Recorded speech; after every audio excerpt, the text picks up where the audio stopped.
So with all of the in the middle of the chaos with the virus and some of the panic, this is kind of weird, I know, but my grass has started turning green, and some trees in my yard have started to bloom and show signs of life. And so in the midst of this doom and gloom, there's signs of life in my yard, and I love to work in my yard. I love to be outside. I love to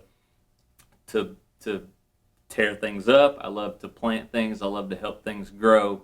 But I can't say that I have a green thumb. But I did the things that I've learned. I learned from a guy who does. My father-in-law Tom was that guy. Like Tom relentlessly worked in his yard. Like he had this massive garden, and Tom had a green thumb. Like he could make anything grow.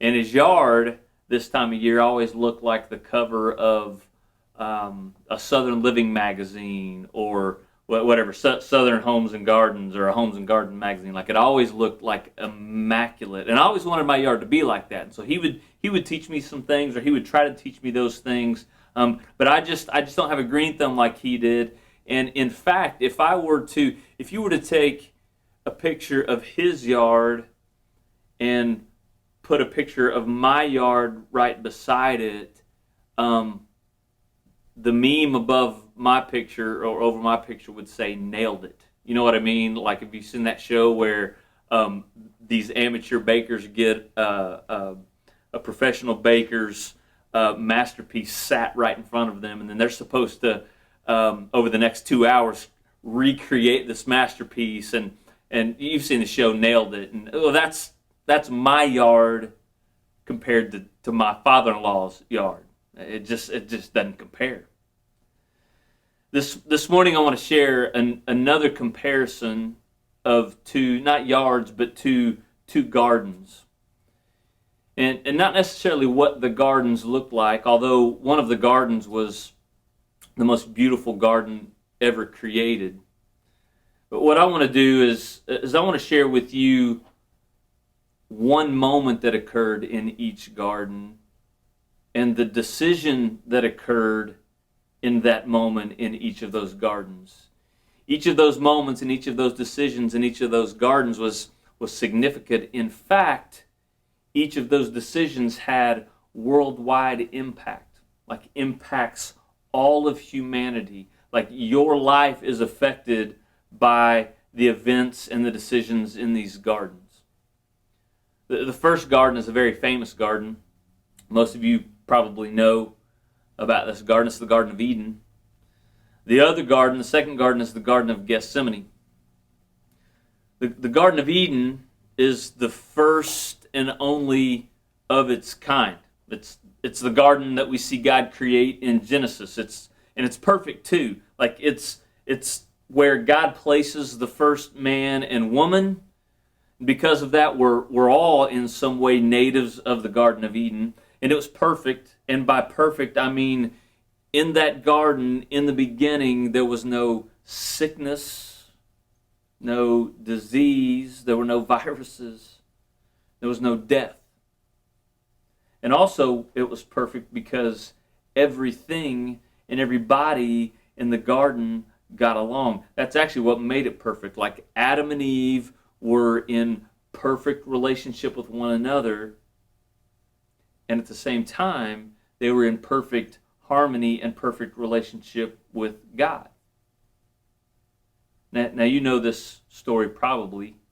In the garden, there was tons of freedom. God gives Adam and Eve, 99.9% freedom to explore and to really live, and in their adventures, there was still peace and harmony. God only gives them one parameter, and the parameter is don't eat from this tree of the knowledge of good and evil, because if you do, you will surely die. So there's this one tree, middle of the garden, and we don't know how long it took for Adam and Eve to venture over to that tree.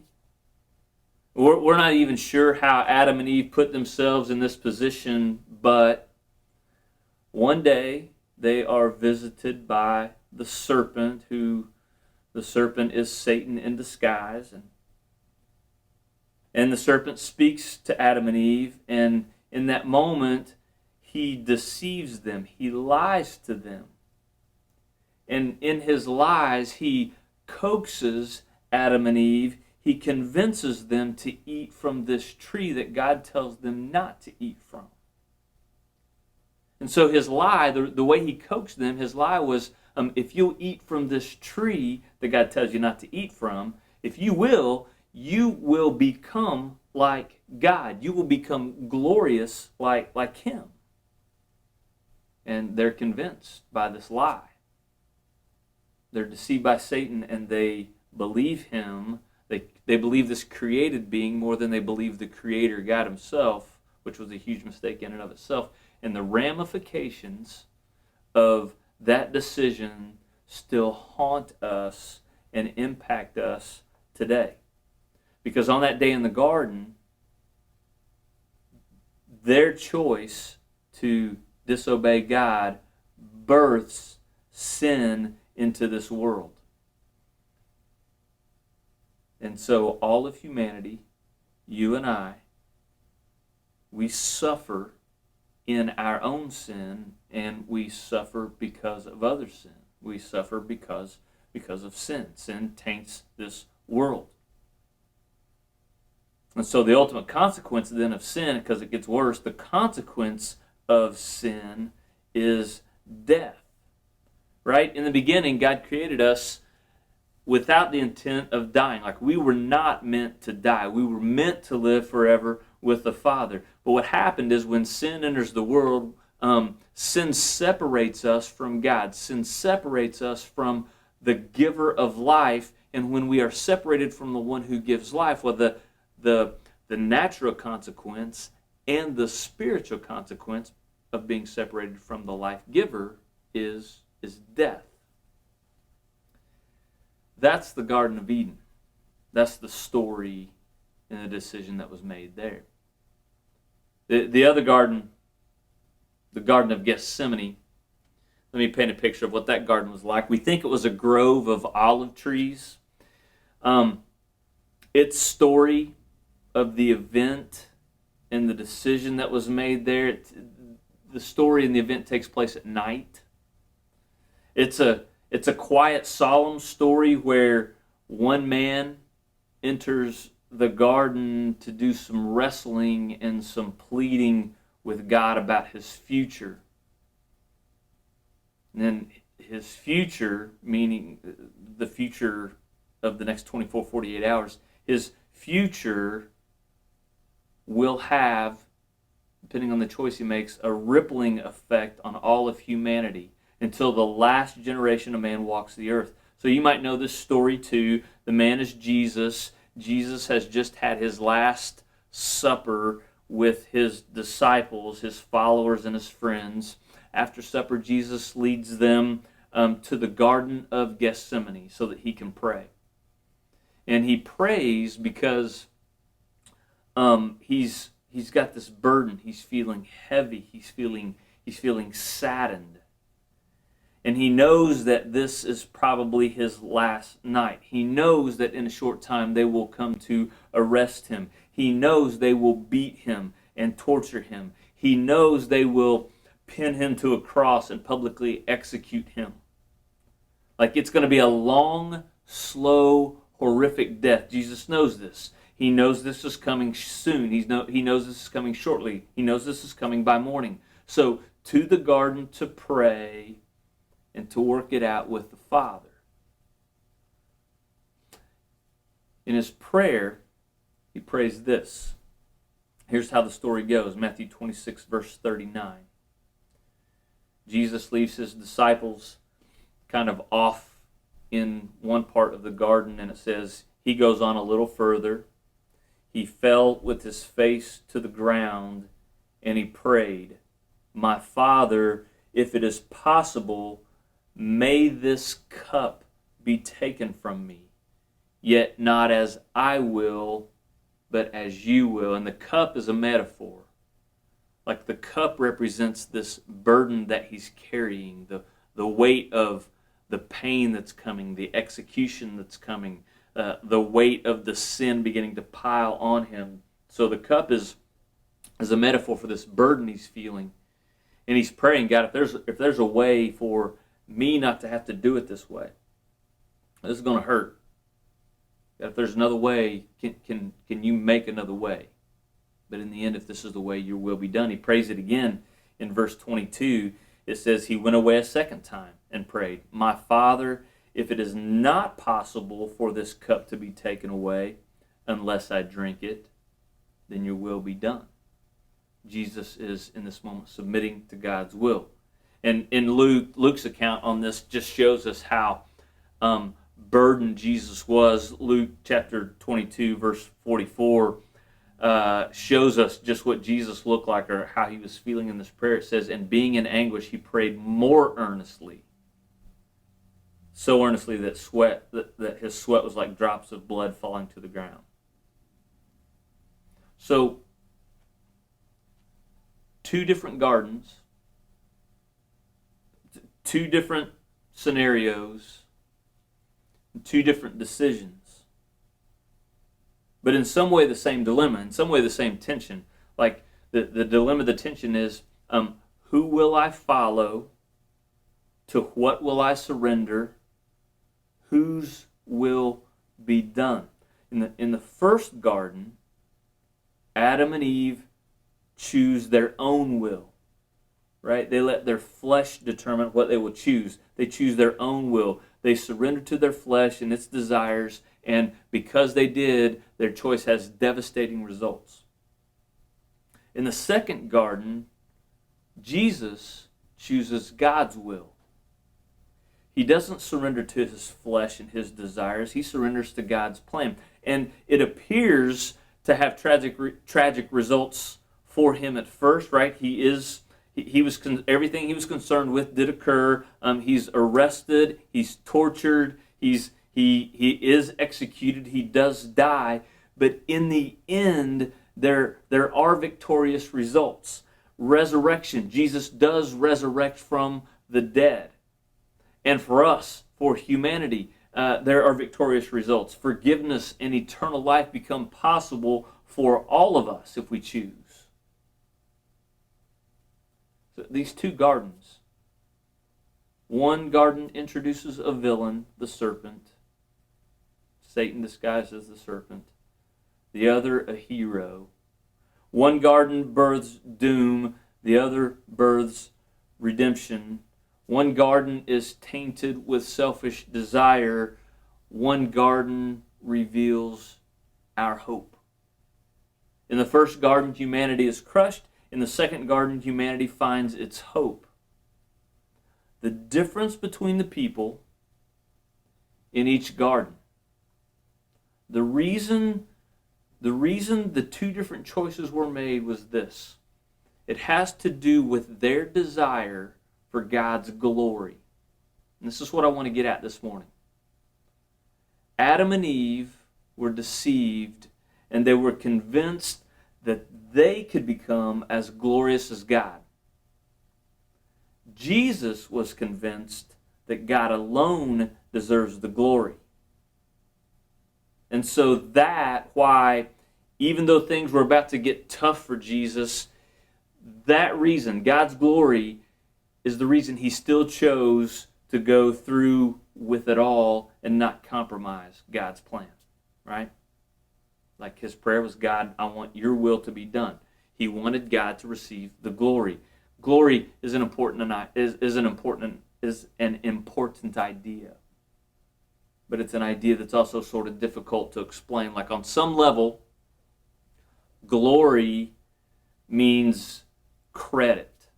Like if I give God glory, I'm giving God credit. For example, if your, this is really going to hurt. If your favorite team were to win the NCAA championship, dang it.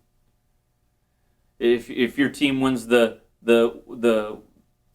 world title in the whatever, a team wins a national championship, they interview teammates, they interview coaches, or the players and coaches. Somebody in that interview is going to go, first and foremost, I'd like to thank God, or I'd like to give God glory. Like, that's, when it comes to glory, that's a version of giving God glory, giving God credit. But glory is way more than that. Now, hear this. Glory is God himself. He is glory. Like, glory is the essence of God.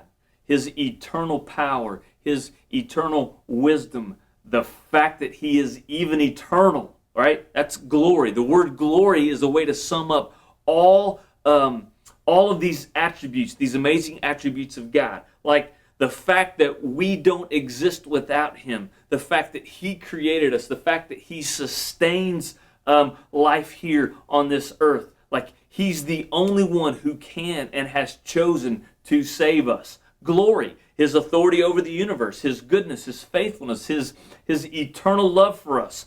Glory, like it's the word to describe God's power and God's beauty and all of his attributes.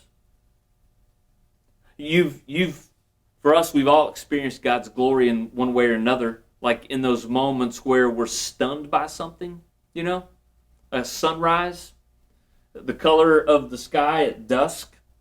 This week, the grass turning green and the trees beginning to bloom, flowers beginning to grow, the birth of a child, kissing your bride on your wedding day, like that sort of thing. Like those things that stop us in our tracks, those things that are amazing, those things that stun us, are just glimpses of God's glory.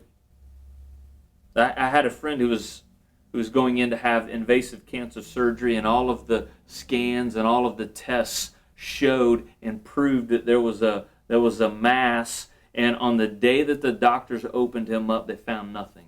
This just happened a month ago. And the doctor was stunned and couldn't explain why. Glory.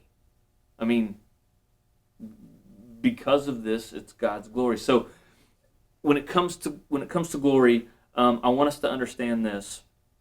Glory is to be reserved only for God. That's why Adam and Eve's story in the Garden of Eden doesn't end well.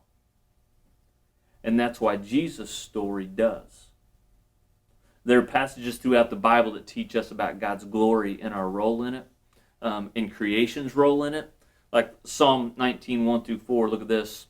It says, the heavens declare the glory of God. Like the heavens are shouting out God's glory.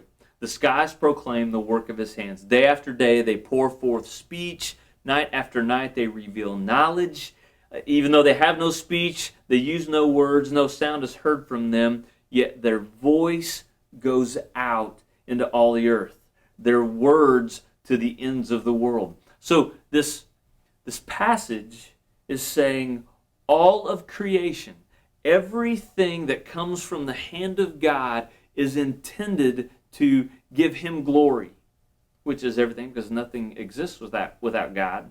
So the sun, the moon, the stars, the universe, the order of things, when you see them, they are proof. Their existence rings out God's glory. They are beacons of God's glory as the planets rotate and revolve around the earth, as the sun and the stars shine. Like, as they do what they were intended to do, they are giving God glory and giving God credit.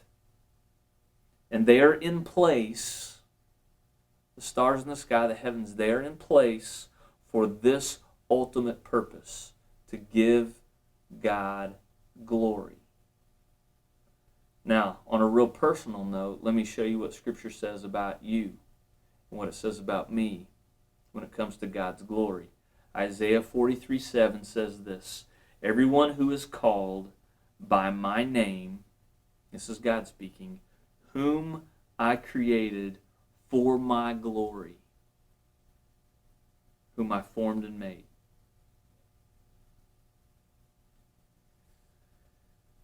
You were made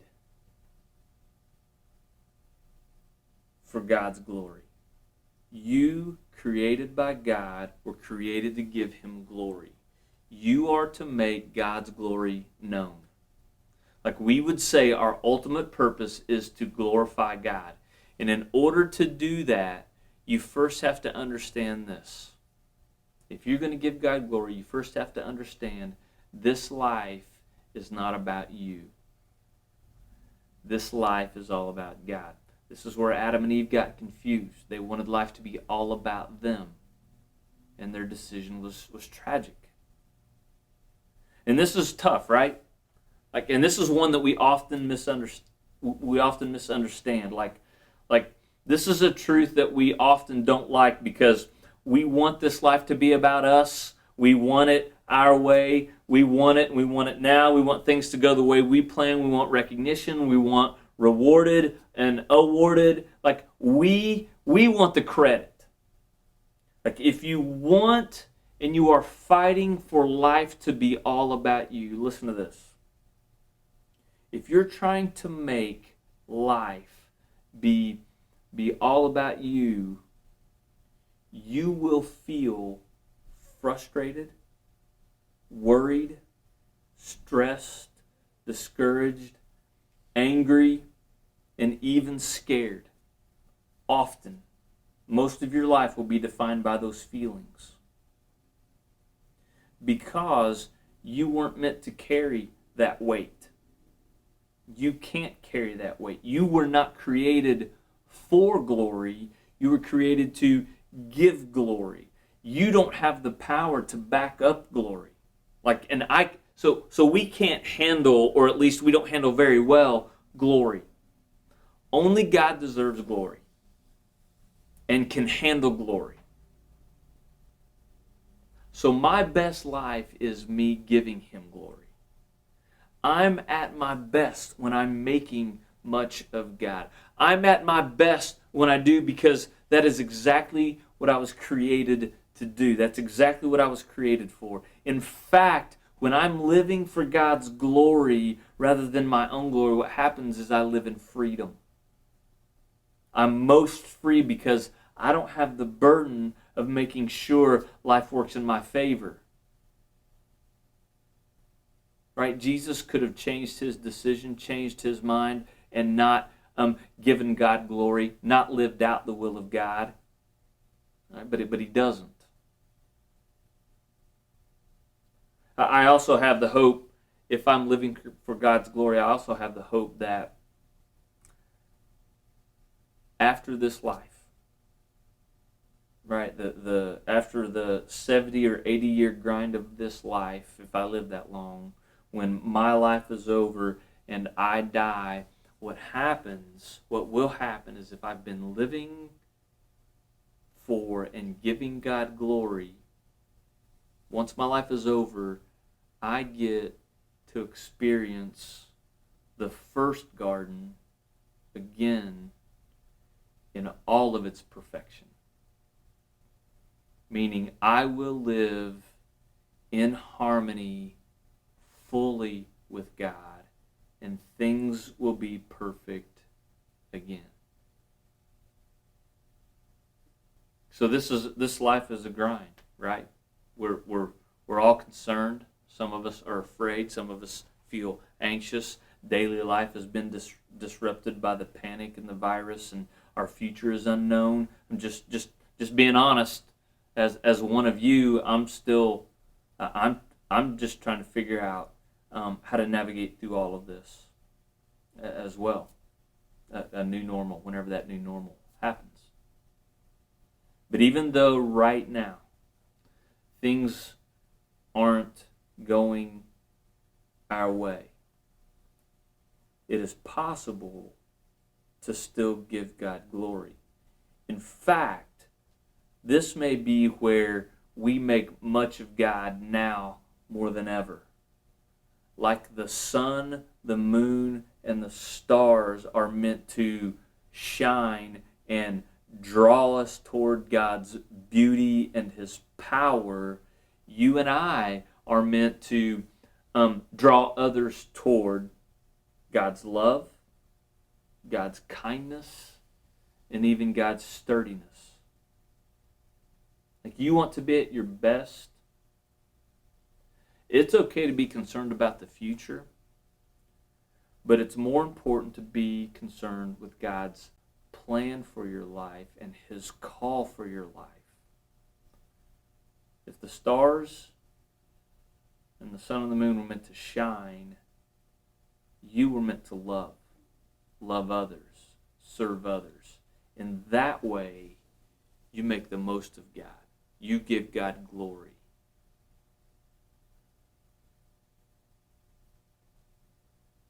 That's our call. That's Jesus did that, and things turned out victorious. The same is true of our life. If we will surrender and live for God's glory and make much of Him, life is victorious that way. Life is free that way. There's hope, joy, and peace in that way. Life is abundant when we live that way. We were meant to live that way. That's my encouragement to you this morning.